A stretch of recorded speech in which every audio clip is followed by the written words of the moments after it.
Gonna put a female raccoon skull together today. So we're all cleaned up. We've got all our teeth separated and organized. I like to set them up in the order that I'm gonna put them in. Place them all in first.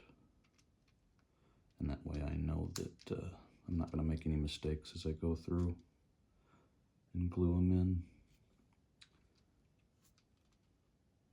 I use super glue to put my teeth in. You can use just regular white glue as well if you're not confident in your skills. That's a little more forgiving. But what I do is I'll just take each one, line them up without glue, and then take them out in order and set them up. And the reason I do that is because a lot of teeth will fit in to multiple slots, and sometimes it's hard to tell what's right and what's wrong. So we want to make sure that we've got them in the right spots. So for this one, if you put it on the wrong side, it doesn't quite seat all the way. But if we put it over here, it sits flush and we know it's on the correct side. Same for the canines. So that one sits flush, looks right. If we put it on this side, it sits a little high. Angle's not quite right. Lower canines as well. They'll fit in there. They're very flared. Don't quite look right. There's a lot of wiggle room in there, so we know that's not the right tooth.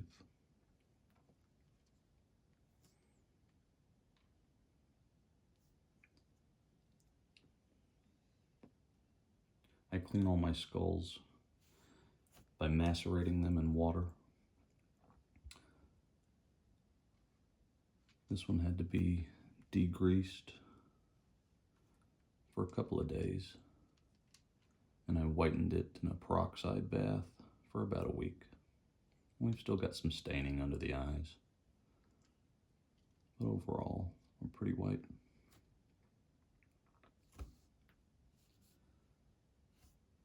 This over here is what I call bonus bones. This is actually from 2 different raccoons that I worked on. Nothing that we need to worry about. They will get mixed in with your teeth, and some of them even look like little teeth. But you got to go through and make sure that you're not mistaking those and putting them in your teeth pile. I believe a lot of these are inner ear pieces, maybe parts of the spine. Nothing that we'll use today.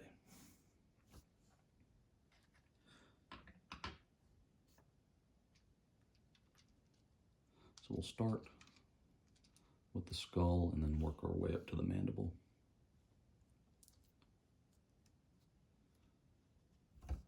So I take just a little bit of super glue, put it on the tip of a nail, and just lay it in to the holes I'm going to be working on.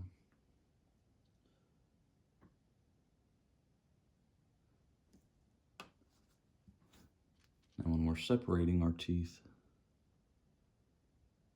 a lot of them look the same. So you want to get used to knowing the differences. Our back molars have 3 roots,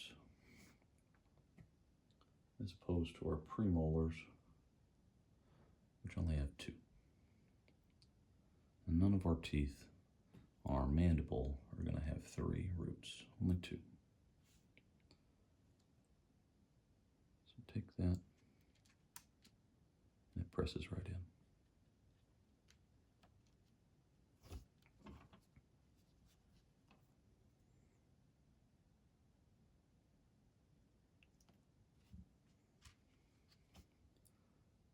Some of them will just slide right in. Some of them take a little pressure, but you don't want to force any of them. If you find yourself having to force a tooth in, you probably got the wrong one.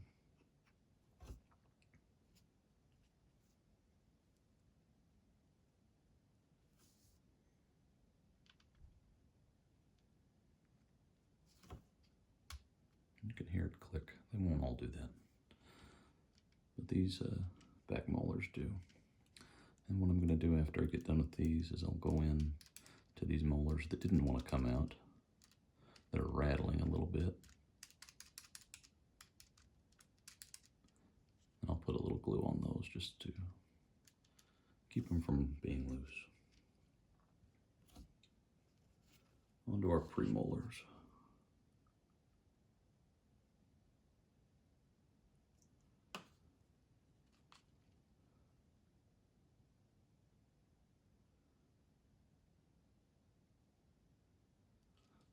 The skulls that I get, I try to get as ethically as possible.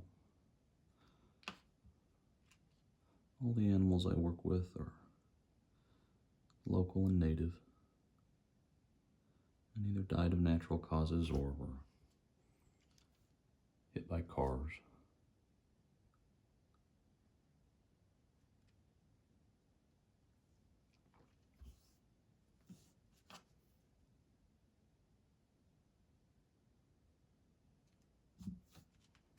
Just a little bit,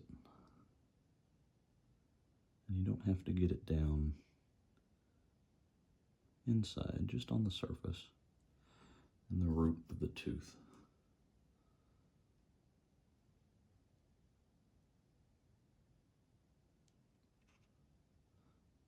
We'll push it in. You can wipe off the excess glue if you get a little too much.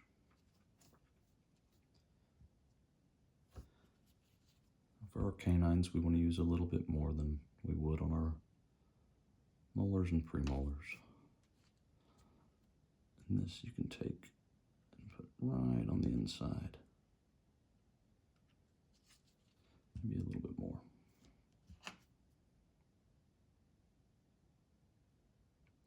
And you can do this with a nail or a toothpick or paper clip, whatever you got. Just like that.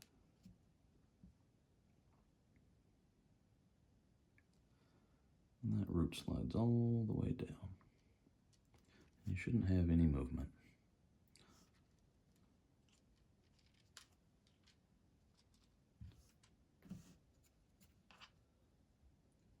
Now we'll work on our premolars on the opposite side.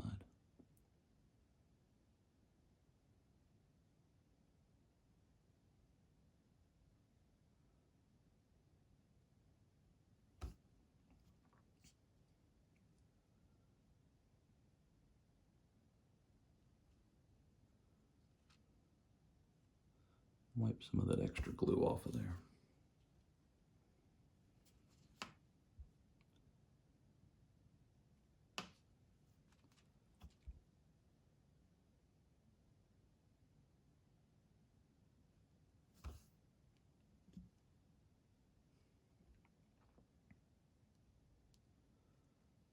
So now I've put this one in backwards. And you can see that it doesn't quite sit right, but even though it's got some glue on it, we can just take it and turn it. And now it sits flush.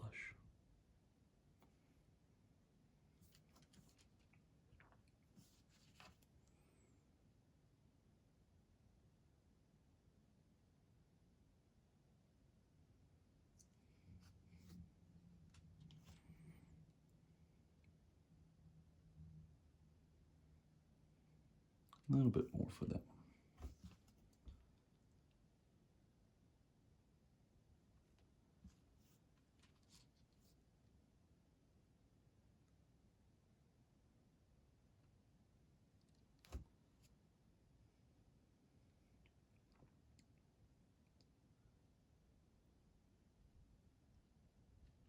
There we go.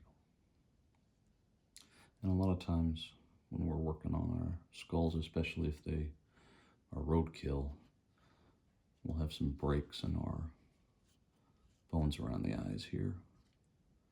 There's a ridge that you can see right here where they often separate, and if that happens, we just glue it back together. And if you get a young one, a lot of times here in the nose and along the eyes, they haven't fused yet, and so those will come apart, and those can be challenging to put back together. But for our adults, they're fused together, so we don't have to worry about that. Let's move on to the incisors. So our top incisors have a bit of a C shape to them on the 4 in the middle. And that's how I differentiate them whenever I'm splitting them up initially. So we have a curved C-shaped incisor here, as opposed to the bottom incisors, which are very straight.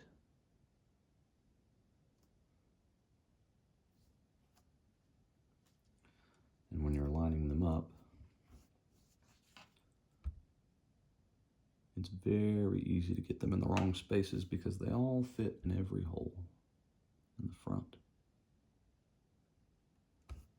So what you want to do is just to make sure that they line up straight. And if they look a little crooked, then you know that you've got them in the wrong spot.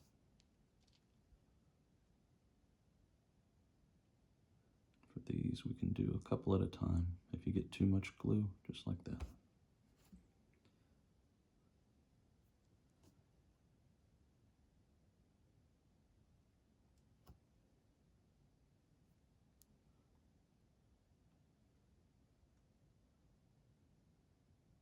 Let me see how those are starting to line up flush. That's what you want. Let's see if we can get the last 2 in.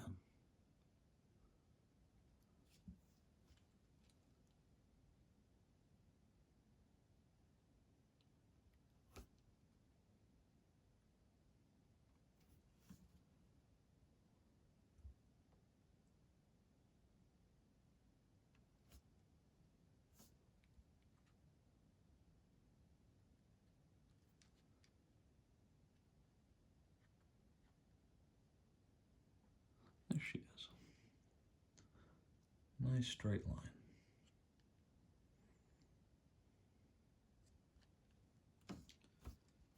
Now what I'd like to do is see if I can seat these back molars a little tighter.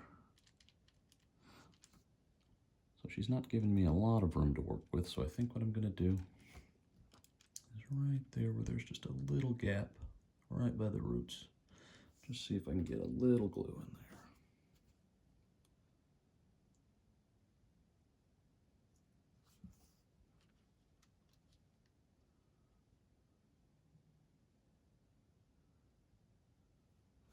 I'm just going to wipe that in and let it sit. And we'll do the same thing on the others.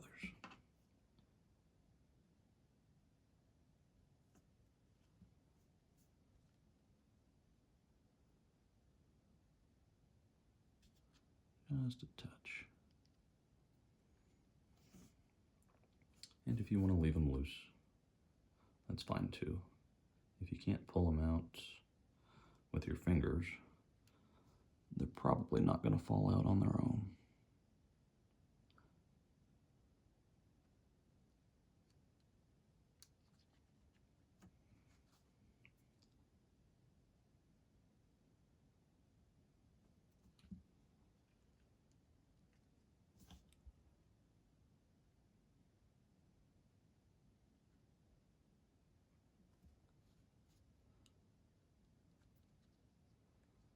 Now we'll let that dry. Now we can move on to the mandible.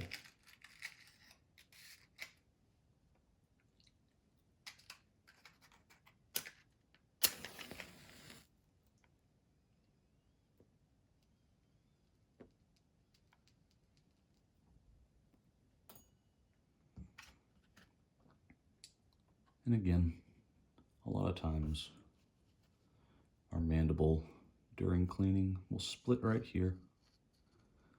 And you just take a little bit of glue and put it together and maybe wrap a rubber band or something around it to hold it. If you're using super glue, if you hold it with your fingers for a couple of minutes, it should dry. Same process. You can use a little bit more glue in the back because we have much deeper roots.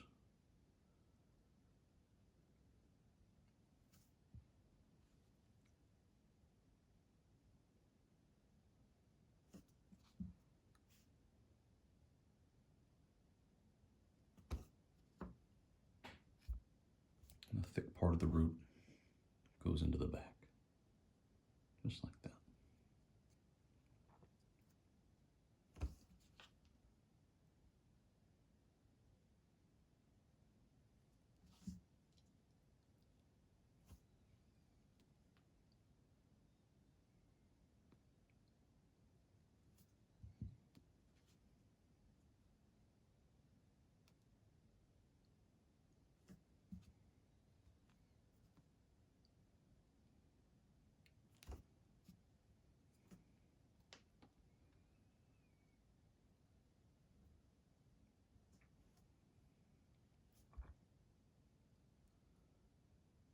Fits right in.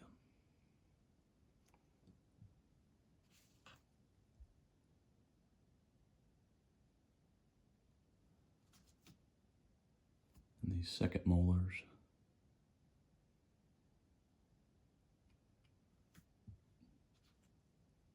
just like on the top, they click into place. Most of the teeth don't do that, but the way the root system is set up on these, it's very wide, so it fits very precisely.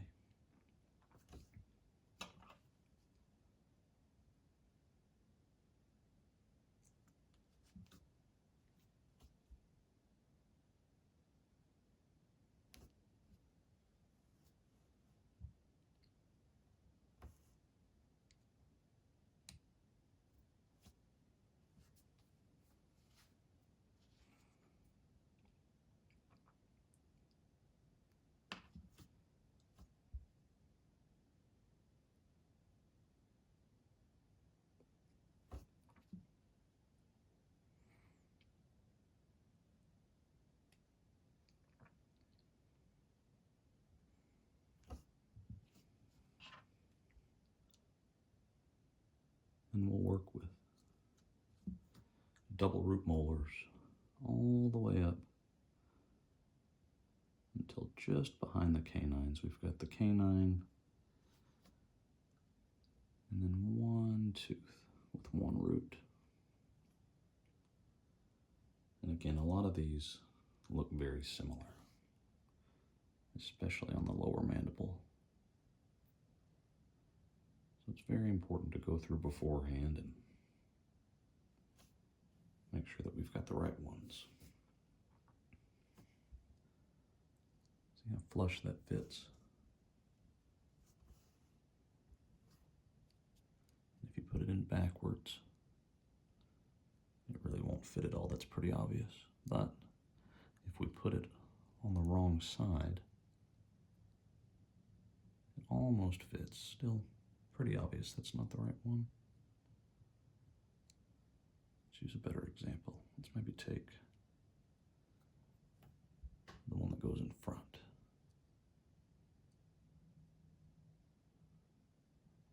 Yeah.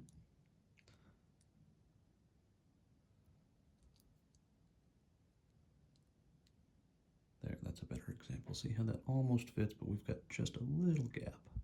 So we know that's not the right one. We know this one goes over here because it fits flush.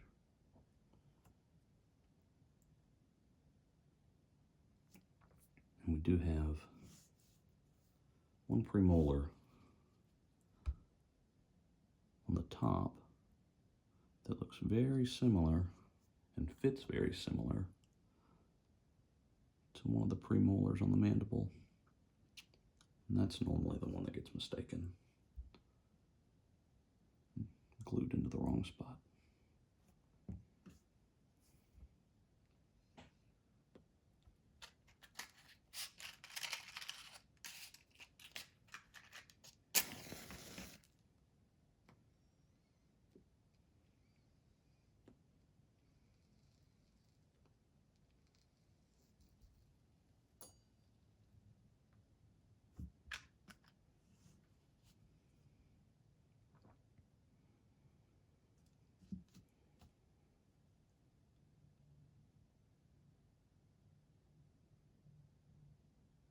A little too much. There we go.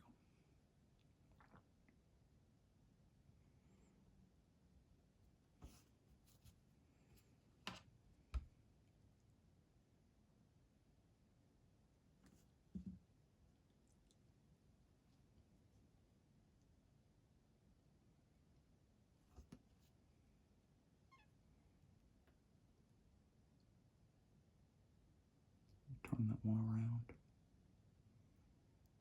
And it fits right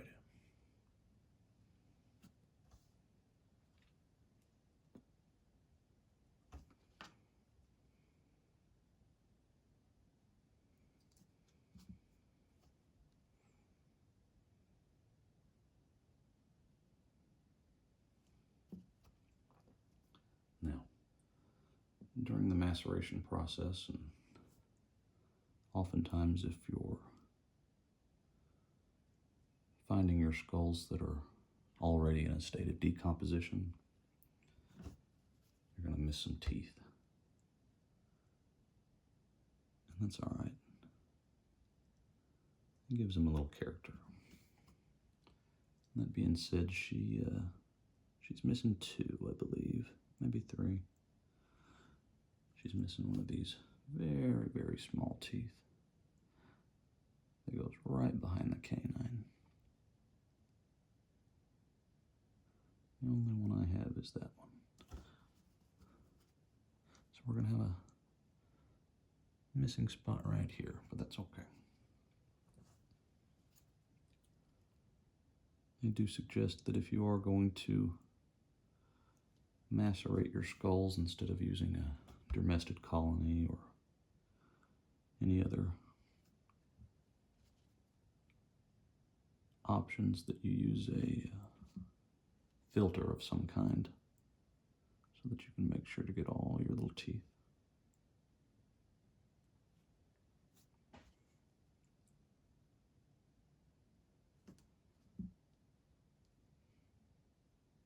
But if 1 or 2 goes missing, that's pretty normal. And our canine fits all the way in there. That root travels all the way down here. And actually, for these canines, you can skip the nail and just put some glue right in there.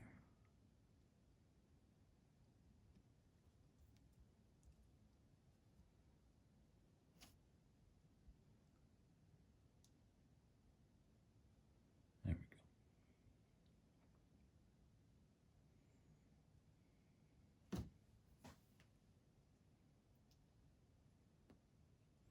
And onto our incisors.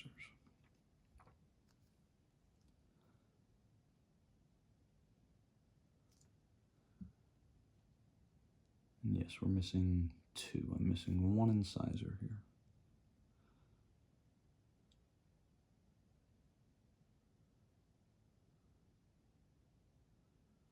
And the incisors can be tricky to line up. You just want to put them in without some glue first before you commit. Make sure they line up straight.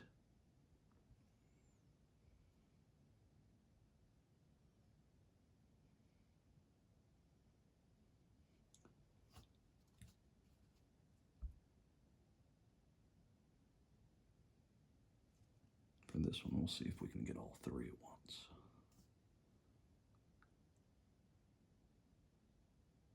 It should work.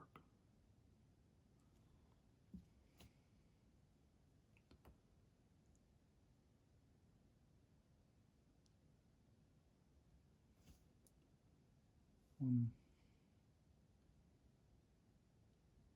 2, 3.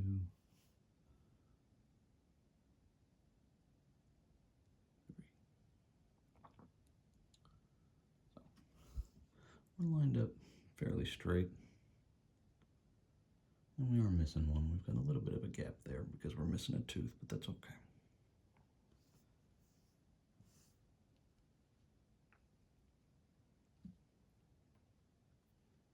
And now we can take the mandible, attach it to the jaw right here, the skull.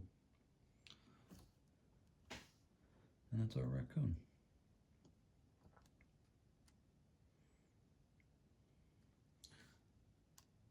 And again, this is a female raccoon. And the way you can tell that, there's a couple of different ways. We'll compare it to one of our males. This is what our final product comes out looking like. I like to put them in these dome jars.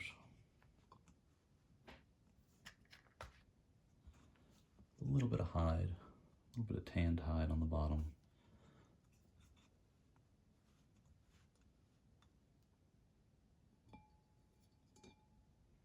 And the way we tell our males and our females apart.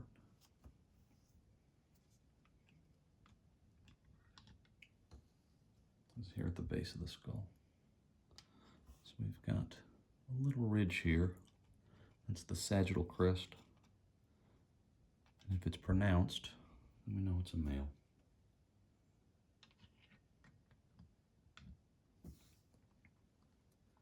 And here's our female. Very smooth, no raised crest. And if you're working on more than just a skull, if you've got the whole body, then the males will obviously have a penile bone, the baculum. It's an easy way to determine our males and females.